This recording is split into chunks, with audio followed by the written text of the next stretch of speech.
네, 안녕하십니까. 이번 시간에는 다항얘기 분석 실습 진행해 보도록 하겠습니다. 다항얘기라는 것은 x와 y의 값이 비선형 관계를 보이는 관계를 얘기를 하죠. 다시 얘기해서 이제 곡선의 관계를 보이는데요. 예를 들자면 주택의 가격과 크기의 관계 혹은 수입과 지출의 관계가 되겠습니다. 주택의 크기가 무한정 커진다고 해서 가격 또한 무한정 늘어나는 게 아니죠. 그 다음에 수입이 줄어든다고 해서 지출이 무한정 줄어드는 것도 아니고 수입이 늘어난다고 해서 지출이 무한정 늘어나는 것도 아닙니다. 이런 경우가 이제 바로 비선형 회귀에 해당이 됩니다. 다시 얘기해서 곡선 관계에 해당이 되는 거죠. 자, 이렇게 곡선 관계에 해당될 때 이런 데이터들을 어떻게 분석하는지를 이번 시간에 배우겠습니다. 자, 역시 책에 나오는 내용입니다. 책에 나오는 내용이고요. 자, 앞쪽은 데이터를 생성해 주는 부분입니다. 자, 데이터를 생성하기 위해서 numPy를 사용을 했고요. 그 다음에 이제 데이터 프레임에다가 데이터를 생성한 데이터를 넣어줬습니다. 그리고 이제 데이터 프레임에다가 우리 다항의 특성이 다항의 특성을 생성하기 위해서 생성한 데이터 중에서 사이즈 데이터에다가 자승을 해줬습니다. 그래서 자승한 데이터를 추가적으로 넣어줬습니다. 데이터 프레임에. 자, 이걸 베이스로 해서 우리가 다항얘기 모델을 생성하겠습니다.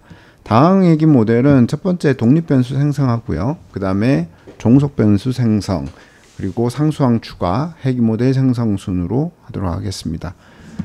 먼저 다항얘기 모델 한번 x변수부터 생성을 해볼까요? 그래서 x는 하우스 데이터죠. 하우스 데이터에 잠깐만요. 오타가 있네요. 하우스 데이터에 사이즈와 그 다음에 사이즈의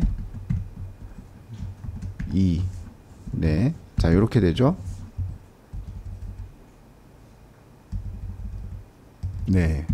사이즈 오타가 있었네요. 네. 자, 이렇게 됩니다. 이게 X 데이터고, 그 다음에 Y 데이터는 하우스 데이터의 프라이스입니다.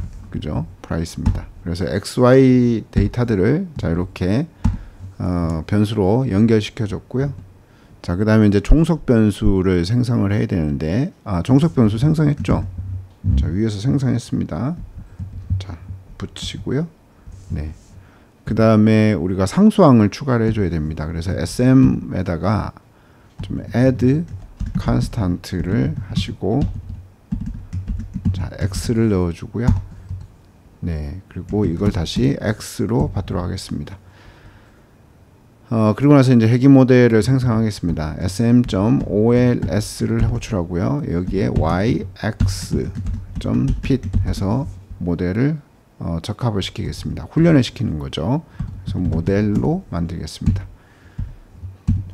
자, 여기까지 하고요. 그 다음에 밑에는 이제 시각화 부분이죠. 시각화 부분입니다. 그래서 시각화는 우리가 시험 범위에 들어가지 않기 때문에 참고용으로 넣어놨습니다. 그래서 코드를 확인해 보시고요. 자, 그 다음에 이제 모델의 서머리 결과, 서머리를 받아가지고요. 그걸 화면에 이렇게 출력을 했습니다. 자, 출력을 하면 출력 결과가 이렇게 나올 겁니다. 자, 보시는 바와 같이 이렇게 직선이 아니라 약간 곡선의 형태를 띠는 형태로 나올 거고요. 그 다음에 분석 결과가 자, 이렇게 나올 겁니다. 자, 한번 실행을 해 보겠습니다. 오류가 있네요. SEIZ 사이즈입니다. 자, 여러분도 이제 실제로 코드를 작성할 때 오류가 발생할 겁니다. 자, 오류가 발생하면 당황하시지 말고 오류 메시지의 제일 밑에서부터 내용을 확인해 보시면 됩니다. 자, 실행을 했더니 자, 이렇게 나오죠. 약간 이제 곡선의 형태를 보이고 있고요. 자, 분석 결과가 이렇게 나옵니다. 자, 이렇게 나오는데요. 이 분석 결과는 제가 파워포인트로 설명을 드리도록 하겠습니다. 네, 다항선형 회귀의 서머리 데이터를 한번 보도록 하겠습니다. 다항선형 회귀 역시 다른 선형 회귀와 마찬가지로 1, 2, 3, 4를 보시면 됩니다. 자, 1번 콘스트가 절편이었죠. 절편.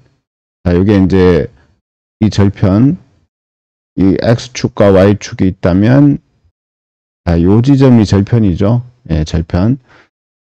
회기선이 Y축과 만나는 지점이 절편입니다. 그죠? 그리고 이제 사이즈와 사이즈의 자승이 있죠. 이게 이제 X 변수고, 이 절편과 X 변수의 COEF의 값은, 계수의 값은 보시는 바와 같습니다. 그리고 이 계수의 값이 통계적으로 유의미한지를 보는 거. 그거는 이 부분이죠. p-value. 콘스트하고 사이즈는 통계적으로 좀 유의미하다라고 보일 수가 있고요. 0.05보다 작은 값이잖아요. 그죠? 그런데 마지막 사이즈의 자승 같은 경우는 0.099라서 이것은 통계적으로 좀 유의미하다고 보기가 조금 어렵습니다. 그렇고요. 그 다음에 이제 모델을 봐야 되겠죠. 예, 모델은 3번을 보시면 됩니다. R스퀘어드가 0.839가 나왔습니다. R스퀘어드가 0.839가 나왔다라는 것은 이 모델이 데이터의 한 83.9% 정도를 설명한다 라고 보시면 될 것 같고요. R스퀘어는 일반적으로 0과 1 사이에 존재한다 라고 말씀을 드렸죠. 물론 1에 가까우면 가까울수록 좋습니다. 그렇죠? 자, 그 다음에 이제 이 F 통계량 한번 볼까요? F 통계량을 보시면 이 F 통계량이 p-value가 매우 낮은 수치를 보이고 있잖아요. 예, 그래서 통계적으로 모델이 데이터의 전반적인 내용을 잘 설명하고 있다. 이렇게 보시면 되겠습니다. 자, 지금까지 우리 다항선형 회기를 봤습니다. 다항선형 회기. 선형 회기의 내용들을 다시 한번 잘 공부를 해보시고요. 혹시 이해가 잘 안 되신다면 책과 영상을 병행해서 공부를 해보시기 바랍니다. 네, 수고하셨습니다. 감사합니다.